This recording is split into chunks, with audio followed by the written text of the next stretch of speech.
కథల ఛానల్కి స్వాగతం.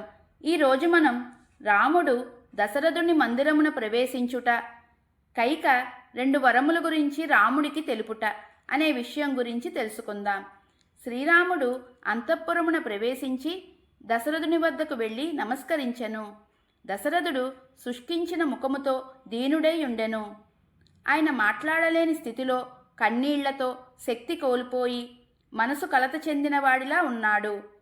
దశరథుణ్ణి ఈ విధంగా చూసి రాముని హృదయం కంపించింది.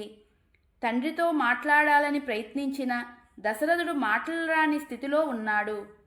అప్పుడు రాముడు కైకేయికి నమస్కరించి ఇట్లు ప్రశ్నించెను.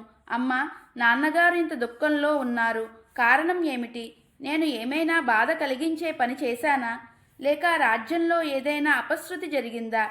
మహారాజు ఈ విధంగా బాధపడుట నేను చూడలేను, కారణం చెప్పండి అని అడిగాను. అప్పుడు కైకేయి గంభీర స్వరంతో, ఓ రామా, రాజుగారికి ఎవరి మీద కోపం లేదు. నీ తండ్రి నాకు 2 వరాలు ఇచ్చెను. వాటిని ఇప్పుడు చెయ్యలేక మానలేక బాధపడుతున్నాడు. నీకు చెప్పినచో నువ్వు నెరవేరుస్తావో లేదో అనే భయంతో చెప్పలేకపోతున్నాడు. ఈ మాటలు విన్న రాముడు, అమ్మా, నువ్వు ఈ విధంగా మాట్లాడకు. తండ్రిగారు ఆజ్ఞ ఇచ్చినచో నేను అగ్నిలో అయినా దూకెదను, విషమునైనా స్వీకరిస్తాను. అయినా నా తండ్రి నా మేలునే కోరును. ఆయన ఏమి చెప్పినా నేను చేస్తాను. రాజు మనసులోని కోరికను నాకు తెలియజేయుము అని ప్రార్థించను. రాముడు 2 మాటలు ఆడువాడు కాదు అని తెలిసిన కైక ఈ విధంగా చెప్పెను.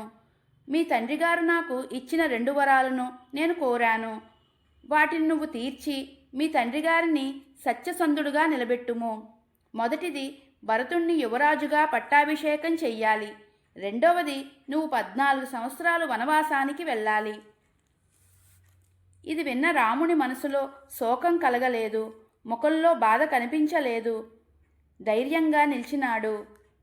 గాని రాజు రాముడికి కలిగిన ఆపదను తలుచుకొని బాధపడెను. ఇది ఈరోజు కథ. తదుపరి భాగంలో మరో అందమైన సంఘటనను తెలుసుకుందాం. ధన్యవాదములు. జై శ్రీరామ్.